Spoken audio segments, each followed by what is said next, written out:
Olá, ouvintes da Rádio Madalena, sou Maria Rita Kel, estou começando hoje uma outra conversa solta.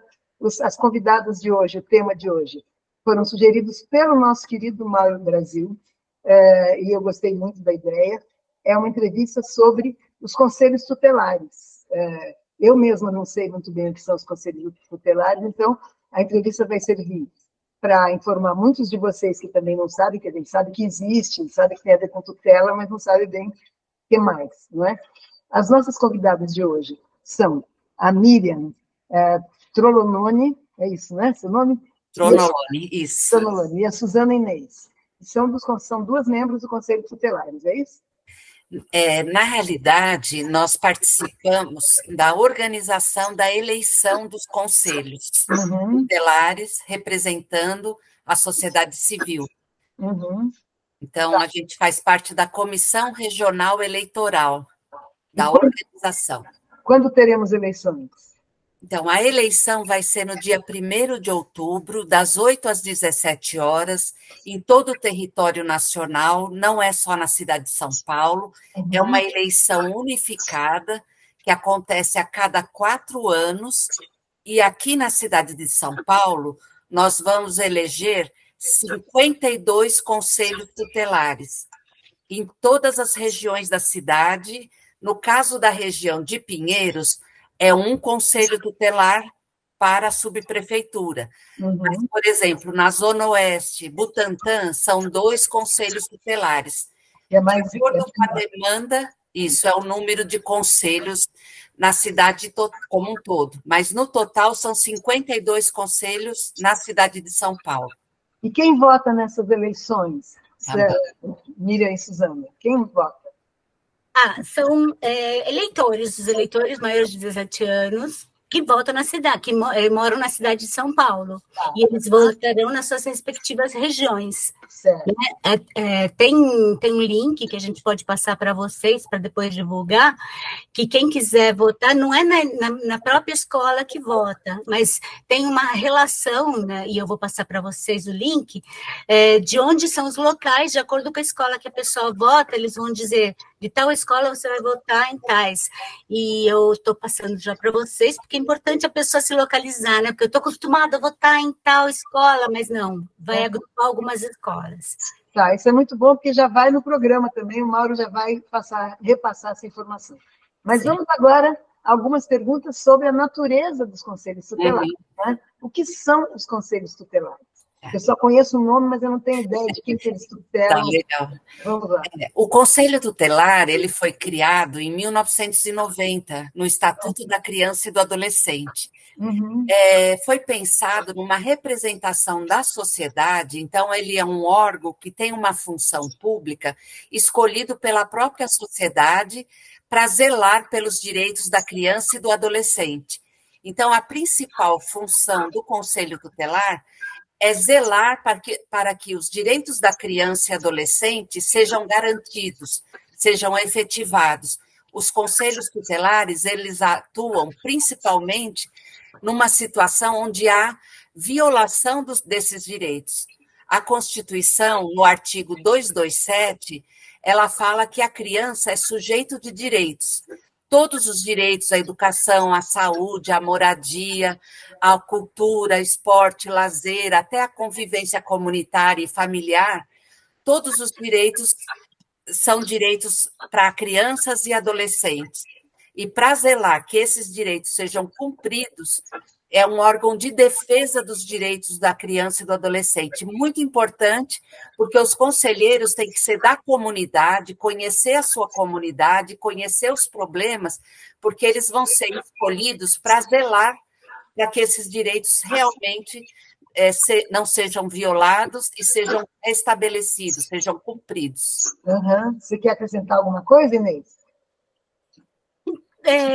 Basicamente é isso, assim, quando se discutiu o Conselho Conselhos Tutelares, a ideia era ter pessoas, eleger pessoas da comunidade que tenha essa visão, esse contato, tanto que a pessoa tem que ter alguma experiência, né? Que tem esse contato com a realidade do seu bairro, as demandas, as dificuldades, para poder acompanhar situações de ameaça aos direitos ou de violação dos direitos e poder garantir que isso fosse superado. Uhum. Então, eles têm que conhecer a comunidade, as dificuldades, as necessidades da comunidade, por isso que é tão importante que as pessoas votem em seus territórios, porque são as pessoas, são a voz do Estatuto, a prática do Estatuto da Criança e do Adolescente, o olhar do Estatuto da Criança e do Adolescente nesse território.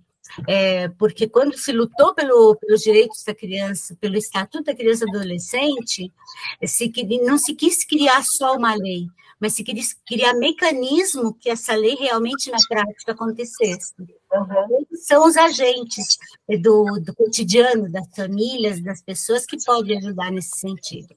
Certo. Então, acho que tem uma pergunta fundamental, que para vocês é óbvia, mas para mim e para os ouvintes, né? A gente tem alguma intuição por bom senso, mas a gente não sabe, na lei, quais são os direitos das crianças e dos adolescentes. Vocês querem fazer uma dobradinha, um jogral, cada uma tem um pouco? Olha, a gente tem até aqui, ó, direito à vida, à saúde, à alimentação, à educação, o lazer, a cultura, a dignidade, respeito, profissionalização, liberdade, convivência familiar e comunitária. Então, são os direitos previstos na Constituição Federal. Uhum. E que, no caso de criança e adolescente, é colocado em prioridade absoluta. A gente muda, o Estatuto da Criança e Adolescente, ele vem mudar uma visão de criança e adolescente e de menor. Ou seja, o menor era aquele que era de família empobrecida, vulnerabilizada, que não tinha acesso, então acabava tendo muitas vezes uma criminalização, uma perseguição, e além disso se colocava a família num patamar de inferioridade, ou seja, a família era culpada, a família que não cuidava, e muitas vezes se via a institucionalização, a política pública, a política da assistência social no Brasil, ela começou com a institucionalização daqueles que estavam em situação de vulnerabilidade. Institucionalização quer dizer colocar em asilo? Em abrigo, enfim, em grandes orfanatos, né? Então, começou, no Brasil, tinha a roda dos expostos, aquele que não tinha condição de cuidar, colocava a criança para essa função.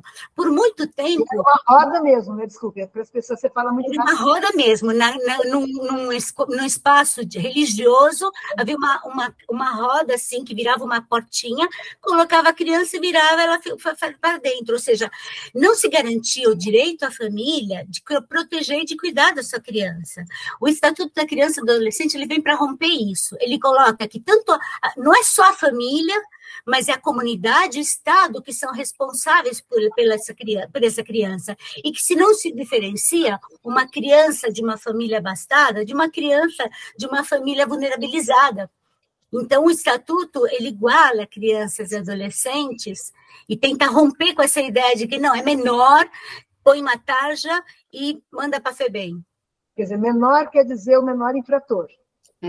Ficou parecido. Se misturou tudo. Manda para a FEBEM é porque já está supondo que é menor infrator. Se supõe que, assim, é como acontecia um tempo atrás com a questão da vadiagem, que foi a lei da vadiagem, ela criminalizou os escravos alforriados, os escravos que ganharam a sua liberdade. Não faz muito tempo, nas décadas de 70, 80, se andasse pela rua sem carteira de trabalho assinada também era criminalizado. Hoje em dia, jovem, adolescente negro de periferia, ele muitas vezes é morto como se fosse um suspeito sem...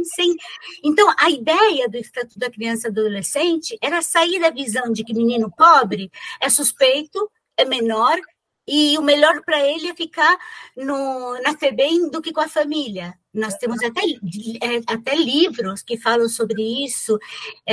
O Contador de Histórias é um filme muito bonito, um livro muito bonito, que mostra como essa ideia da FEBEM, qualquer instituição, ser melhor do que a família. O Estatuto da Criança e Adolescente, ele vira isso. Ele diz que a família é o melhor lugar, a comunidade deve proteger e o Estado deve proteger. Então, o Conselho Tutelar é nessa lógica. Tá, mas tem duas perguntas aí. Uma, a criança que, vamos supor, não tem a família. Teve uma epidemia, morreu todo mundo, só sobrou essa criança. E a outra, quer dizer, vocês respondem depois, mas a outra e a criança em que a família, de fato, é violenta, espanca, tem um tio que abusa, esses casos que o melhor lugar certamente não é a família. Ou a família morreu toda, só sobrou aquela criança. Como é que o Estatuto contempla esses dois casos, um e outro? Falem de um de cada vez, por favor. Existem medidas protetivas, né, que podem ser aplicadas pelo Conselho Tutelar e principalmente pela Vara da Infância e da Juventude, e as políticas públicas têm que responder. Então, por exemplo, em situações em que a criança está em risco ou é vítima de violência, a primeira ideia é que se ela não pode ficar com a família de origem, você procure a família extensa. Porque se tem a ideia de que o melhor para a criança é conviver no ambiente familiar. Então, essa é uma primeira possibilidade de proteção. Verificar a família extensa e essa criança passar, essa família extensa, pode ser um padrinho, um tio, uma avó, ela passa a ter uma guarda dessa criança. Então, tendo essa possibilidade, existem uma série de serviços públicos, né, e na cidade de São Paulo também, que são serviços de acolhimento.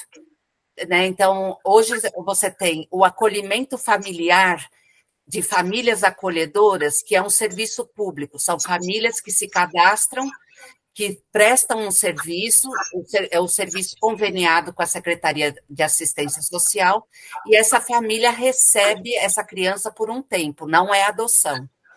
É um processo de cuidado, porque a ideia é que a família de origem, ou uma família extensa, ou a família substituta, no caso de adoção, possa ser o encaminhamento para essa família, para essa criança que fica na família acolhedora, que é um serviço público, é um programa.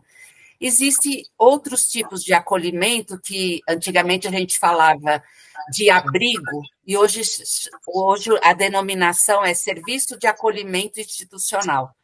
Então, esse serviço, que hoje a gente conhece por SAICA, ele também acolhe por volta de 15 crianças, mas por um período provisório, porque a ideia é que ela possa ou ir para uma família extensa, ou voltar para a sua família de origem, ou ir para uma família substituta, no caso de adoção, ou, em último caso, quando não tem, por exemplo, às vezes tem grupos de irmãos que não têm nenhuma dessa perspectiva, existe um outro serviço que chama Casalar, que pode receber grupos de irmãos, prioritariamente, que não têm essa perspectiva de retorno familiar ou adoção, porque, às vezes, a adoção para crianças mais velhas ainda é muito restrita, né? Então, e a adoção de grupo de irmãos também. Sim, então, eu ia perguntar justamente isso. Pouca gente quer, ou uma criança que já tem uma história, já tem um passado, não se sabe o que ela sofreu, né, que ela tem, vamos dizer, entre aspas, estragada, já chega estragada, né, pela história dela, e também perguntar sobre crianças, por exemplo, peraí, Suzana tinha colocado uma informação aqui que não deu para ler. Você fala qual é a informação que você colocou, Suzana? Então, existe uma lei que fala também dos mecanismos para prevenção e enfrentamento à violência doméstica familiar. Ele fala dessas medidas também, porque tem situações extremas mesmo, né? Então, para as pessoas saberem que todas essas situações, elas acabam, o Estatuto da Criança e do Adolescente esgota tudo. Aí existe a necessidade de criar os serviços correspondentes e existe a necessidade de saber que muitas vezes essa família é um lugar de risco também. Sim. E isso, basicamente. E para continuidade, assim, bom, você estava falando daqueles que não conseguem, né, ser adotados, encontrar um espaço. E também, pensando também, por exemplo, 8 anos e que não tem alternativa. Não tem lugar para onde voltar. Peraí, você falou alguma coisa que ficou borrada, não sei o que lá, 8 anos, só para o ouvinte, depois uma hora edita. Perdão. Além essa rede de atendimento, tem criança e adolescente que não é adotada e não consegue retornar para alguma família. Ao completar 18 anos, também é a República Jovem, que é um espaço onde ele vai começar a ter essa vivência de autonomia e vai se fortalecer para futuramente fazer seu próprio caminho. Nem todas as situações conseguem realmente voltar a algum agrupamento familiar. Que bom, então muitos ouvintes devem ter a mesma dúvida que eu tinha. E agora você, que assim, fez 18 anos, então tchau, agora vai para a rua e se vira. Não, ele continua sendo protegido. Existe esse serviço, né, na política pública de assistência social, ainda é em um número reduzido, a gente teria que ter uma rede muito maior, mas que é chamado de República Jovem, que atende dos 18 aos 21 anos. Uhum. Eu acho que isso mostra para a gente como o conselheiro tutelar ele vai lidar com situações vividas por crianças e adolescentes que são muito graves e muito complexas, porque o que vai chegar para ele é tudo que não funciona. É tudo que não deu certo, né, em termos de atendimento público. O Conselho Tutelar ele tem o poder de requisitar serviços públicos. Então, ele precisa conhecer quais são a rede de serviços que existem, como funcionam os serviços da assistência social, da saúde, da educação. Ele precisa conhecer também o Estatuto da Criança e do Adolescente. Quer dizer, é isso que vai balizar a atuação dele. Ele não pode ser só um agente público, né, que tem boa vontade. Ele vai lidar com com um rol de situações, por exemplo, uma criança que foi vítima de violência e que chega a essa situação lá e que às vezes não conseguiu um atendimento, ele vai ter que saber qual é o procedimento, onde procurar, quem acionar. Então, é uma atuação que exige um compromisso muito grande, uma vontade de aprender sempre, uma necessidade de participar. Por exemplo, aqui na região de Pinheiros, existe o Fórum de Defesa dos Direitos da Criança e do Adolescente. Existe também uma rede de reunião, né, de profissionais de vários setores. Então, você tem que participar. Quando eu fizer assim, é que eu quero fazer uma pergunta.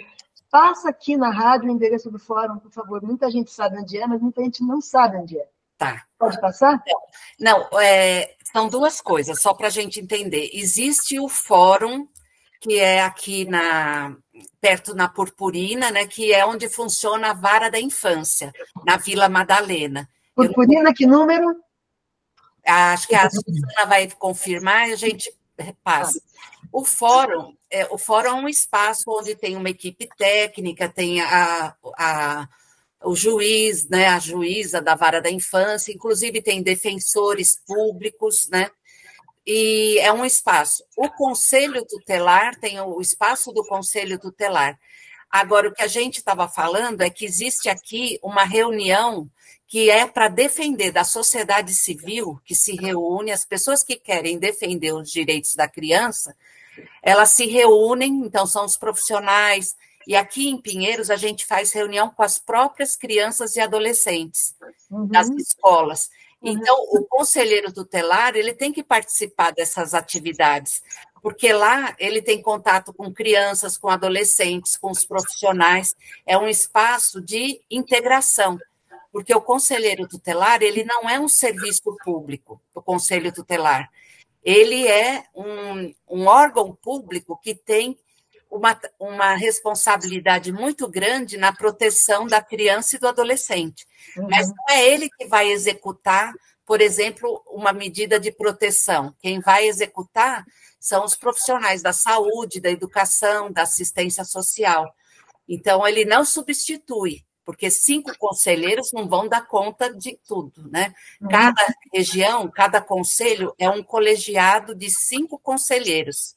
Aqui em Pinheiros vão ser eleitos 5 conselheiros para um mandato de 4 anos, de 2024 em diante. Você ia falar também, Suzana? Você ia complementar?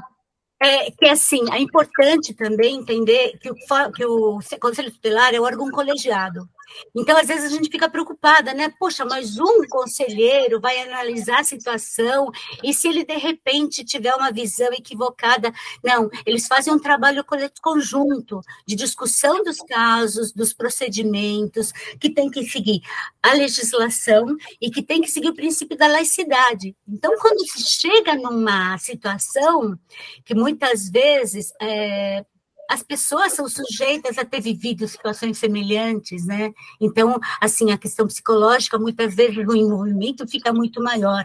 Então, a necessidade de se trabalhar nesse colegiado, tem a questão dos direitos, da legislação, a questão, apoio psicológico, muitas vezes perguntar, questionar, para compreender onde vai essa situação, e estudar melhor encaminhamento nesse colegiado. É muito importante saber que não é, puxa, mas aquela conselheira, aquela minha vizinha, ela não vai com a minha cara, né? Ela vai fazer alguma coisa para me prejudicar, vai querer tirar meu filho. Na verdade, as coisas elas são muito maiores que isso, né? A legislação está uma visão de não julgar e nem condenar, não é uma questão pessoal, é uma questão da lei sustentada de que nós estamos num Estado laico, independente do que eu pense, independente quanto me toque essa situação, o procedimento tem que ser em função do bem-estar e do garantia do direito dessa criança e adolescente. Tá.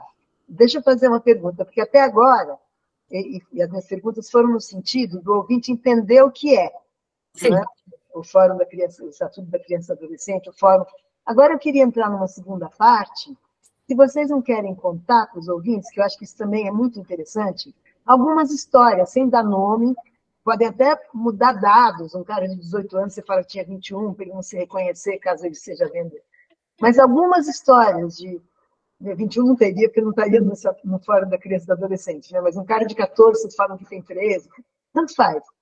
O que importa é que os ouvintes possam conhecer algumas histórias, se vocês puderem se revezar de acordo com o que vocês forem lembrando, e contar um pouco alguns episódios com alguns adolescentes, a gente agradece muito. Eu posso começar? Quer que eu comece? Então, eu atuei muito tempo na Secretaria de Assistência Social como supervisão, fazendo supervisão a projetos sociais, né, conveniados com a Prefeitura, na Zona Leste de São Paulo, uma região. E havia casos, eu lembro de um caso que me tocou muito, que de fato, as condições de vida, as condições da casa, da moradia dessa família eram bastante precárias. Mas havia uma relação assim amorosa, uma relação de cuidado muito forte. E eu lembro que, na época, se decidiu mandar essa criança, essa menina de ter 6, 7 anos, para um abrigo, que chamava abrigo na época, agora é Centro de Acolhimento à Criança e Adolescente. E quem decidiu? Quem decidiu? Então, foi indicação do Conselho Tutelar. Foi indicação do Conselho Tutelar para a Vara da Infância. E essa menina não parava de chorar. Foi um sofrimento muito grande, porque não havia violência na família, não havia negligência, havia dificuldade socioeconômica. E que, na verdade, o que estava por trás disso? É falta de uma moradia adequada, um emprego adequado, era a sociedade que não estava garantindo para essa família esse espaço. Então, vendo essa situação, o equipamento público que ficava perto, que atendia adolescentes na época, fez contato com o Conselho Tutelar, fez contato com a Vara e intermediou essa situação junto ao Conselho e à Vara da Infância e da Criança e Adolescente, e essa criança voltou para sua casa. Querida, eu estava aqui assim, uma criança de 6 anos chorando. Sim. E hoje fica muito claro que, assim, não é motivo da questão, a questão financeira não é motivo para abrigamento. Quando o vínculo familiar é forte e é positivo. Então, isso é um exemplo de um desconhecimento, às vezes, da própria atitude do Conselho Tutelar. Então, por isso que a gente precisa, porque a medida de proteção, de acolhimento numa instituição, deve ser a última medida, porque a hora que você coloca, às vezes, a criança num serviço de acolhimento, você está violando o direito de convivência familiar e comunitária. E a situação socioeconômica não justifica. Às vezes, até a negligência, o pessoal fala, a família é negligente. Não é a família que é negligente, às vezes é o Estado que é negligente, porque não tem a vaga na creche, porque não tem programa de transferência de renda, aquela família não está sendo atendida, acompanhada. Então, o Conselho Tutelar também tem que saber isso, que ele tem, se ele for acionado, ele pode recorrer, acionar os serviços públicos para falar, essa família precisa de ter garantido os seus direitos para proteger a criança, e não simplesmente falar, tira daqui e põe ali, porque isso é uma segunda violação, é uma violência. Então, essa importância da preparação dos conselhos tutelares, de seguir o estatuto mesmo, de conhecer o território, conhecer a região, o que tem, o que falta. Tem uma situação, os conselheiros eleitos, eles devem participar do orçamento, na elaboração do orçamento, eles podem ser ouvidos para construir políticas públicas. Porque eles podem ajudar os pais a conseguir comprar comida, se eles conseguirem equilibrar o orçamento deles, é isso? Eles podem ajudar, por exemplo, essa família, ela pode ser encaminhada para um CRAS, que é um Centro de Referência de Assistência Social, para fazer o seu cadastro e passar a receber o Bolsa Família, por exemplo. São famílias que não recebem porque não estão cadastradas. Não estão cadastradas. Claro. Então, ou para receber uma ajuda emergencial via assistência, ou passar para alguma organização social do território. Então, ele tem que conhecer. O Conselho Tutelar é tão importante que ele tem que fiscalizar os serviços que existem. Então, ele tem que ir, não é só atender a família, não é só atender a criança. Ele está ali, ele é um representante da comunidade, que ele pode ajudar no orçamento, ele deve ter voz no orçamento, apresentar os dados, porque ele tem uma propriedade. O Conselho Tutelar, nesse período da pandemia, eles foram recebendo uma série de informações. Pós-pandemia, então, a situação está sendo cada vez mais complexa, porque essas violências, às vezes que estavam camufladas, as violações estão vindo à tona. Então, a situação é bem complexa. E esse entendi o que piorou no pós-pandemia, vindo à tona. Piorou ou só vocês ficaram sabendo mais de coisas? Eu acho que teve um período na pandemia que muitas coisas não chegaram, porque as crianças, quando estão na escola, quando estão no serviço, elas relatam situações de violência. Então, durante a pandemia, muitas situações não chegaram, mas ao começar a voltar para o presencial, novas situações foram sendo relatadas e o Conselho Tutelar foi sendo procurado. As escolas procuram o Conselho Tutelar, o Conselho Tutelar procura a escola, é uma via de mão dupla. Então, é um representante da comunidade, são pessoas que moram na região de Pinheiros, por exemplo, que vão conhecer cada vez mais aqui e que vão ajudar também, vão ser acionados pela escola, vão ser acionados pela unidade básica de saúde, vão encaminhar casos para assistência social, para o CRAS, né, Centro de Referência. Ele vai fazer essa articulação também, vai tentar fazer com que as pessoas atuem juntos, criar um mecanismo de proteção, porque às vezes para proteger não adianta só a escola, às vezes precisa da escola, da assistência social e da saúde. E é a mesma criança que às vezes está nos três. E não dá para ficar um jogo de empurra, precisa todo mundo trabalhar integrado, proteger a família para que ela possa também recuperar a sua capacidade de cuidado e proteção dos seus membros.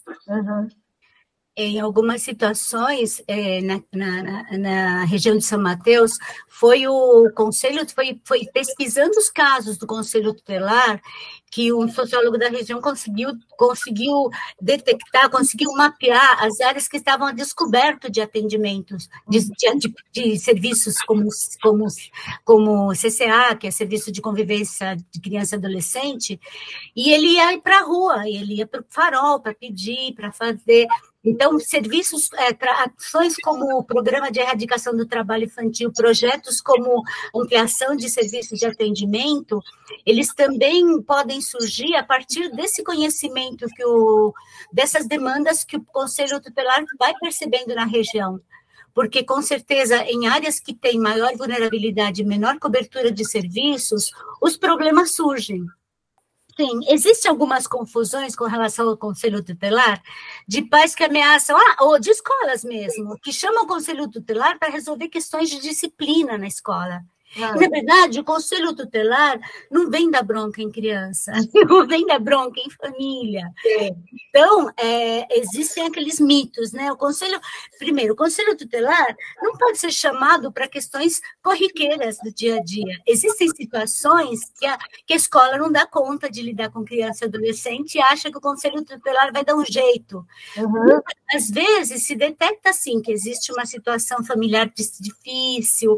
Então, como a Miriam estava falando, o trabalho, o Conselho Tutelar, ele articula a rede de serviços, né? Ele ajuda a cobrar, poxa, como é que está? Está tendo atendimento na unidade básica? Existe psicólogo? Existe acompanhamento para essa família? Não é ele que tem que fazer o trabalho, ele tem que acionar os órgãos. Então, existe uma confusão com relação ao Conselho Tutelar, que ele não é polícia. Ele não vai lá para dar bronca na criança, ele não vai lá para ensinar a família como tem que se comportar. Mas ele vai dizer, olha, nesse sentido, esse é o direito da criança, orientar.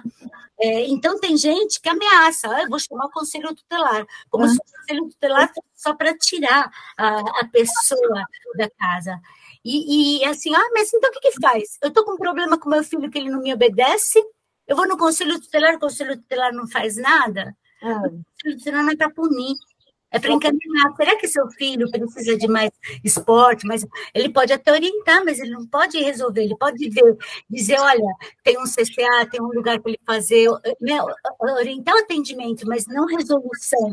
E quando ele dá essa orientação, quando ele conversa um pouco mais sobre os direitos, né, e as responsabilidades dos pais, ele pode muitas vezes ajudar a pessoa a dizer, poxa, tá bem. Realmente, se eu quero deixar meu filho só trancadinho em casa, que ele fique bonzinho, né? Ou seja, que ajude a compreender o seu papel. Claro. E aí, quer dizer, você está dizendo que o Conselho Tutelar não deixa as crianças serem descartadas assim, porque deu um problema. Não, Vocês têm experiência de algum caso de criança devolvida? Deve ser horrível para a criança, não? Vocês têm a experiência disso? Sim. Por exemplo, a gente devolvida de adoção, né? Então, isso é muito grave, infelizmente ainda acontece. Por mais que se faça um processo, né, de seleção das famílias que são candidatas, né? Já aconteceu um caso de uma criança que foi adotada por volta de 5, 6 anos, saiu do serviço de acolhimento, foi para uma família, e às vezes, por questão de comportamento, porque às vezes a gente fala que a criança testa um pouco até onde ela pode ir, e até onde ela vai ser amada, né? E daí a família não deu conta e devolveu. Isso é uma situação que parece um descarte mesmo. Já teve uma situação que a criança foi adotada e tinha um cachorro, e a criança não se adaptou ao cachorro, nem o cachorro à criança. E a pessoa devolveu a criança e ficou com o cachorro. Quer dizer, a gente tem situações bem graves que são... E é um sofrimento, porque quem passa por isso... Porque essa criança já viveu situações complexas de abandono, às vezes de maus tratos, né? E quando ela vai para uma situação de devolução de adoção é uma tragédia, porque daí ela tem que voltar para o serviço de acolhimento, às vezes não volta para o mesmo, então, e para ela voltar a confiar, né, nos adultos, na sociedade, então, assim, a adoção é um processo que tem que ser muito cuidadoso, e quem se dispõe a isso tem que ter até apoio. Hoje em dia existem grupos de apoio para famílias adotivas, né? Porque é isso. Às vezes quando você tem um filho biológico, você não tem a garantia de como ele vai ser. E também, no caso do adotivo, não tem. Então, você também tem que buscar a sua preparação para fazer isso, desenvolver esse papel, que é muito importante. Então, eu vou pedir um relato para a gente terminar, porque a gente tem um horário mais ou menos padrão, de 40 minutos de entrevista. Contem um pouco uma história bem-sucedida, sem falar nome, né, mas que vocês tenham acompanhado e visto a criança, para encorajar. Eu vou falar uma história muito bonita. A gente teve uma situação de uma jovem que teve uma criança e que ela estava num momento bastante difícil. E a tendência, às vezes, é pensar, vai para um serviço de acolhimento. Uhum. Mas se juntou a unidade básica de saúde, o conselho tutelar, a educação, e daí foi feito um trabalho conjunto com essa jovem. Então, por exemplo, o atendimento básico na unidade básica de saúde foi acompanhando muito de perto, a educação conseguiu priorizar uma vaga de creche, e essa bebê não precisou ir para um acolhimento, mas tudo foi conversado, porque o conselho... Era uma bebê recém-nascida, e a situação familiar da jovem era muito difícil, ela estava sozinha, que é muito comum às vezes acontecer, não tinha retaguarda de família, não tinha família extensa, e a tendência às vezes é você então vai para o acolhimento, vai para um serviço de acolhimento. E a hora que se conseguiu uma creche e que a UBS atendia e acompanhava de perto o desenvolvimento dessa criança, e o Conselho Tutelar entendeu que o melhor era a gente dar apoio para essa mãe e não fazer esse afastamento da bebê com a mãe, isso foi muito importante. Então, isso favoreceu um direito de convivência familiar e comunitária, teve direito à saúde, teve direito à educação, teve direito à assistência social, que também fez uma série de ações. Então, quando se forma essa rede de proteção, você evita violar direitos. Sei, que legal.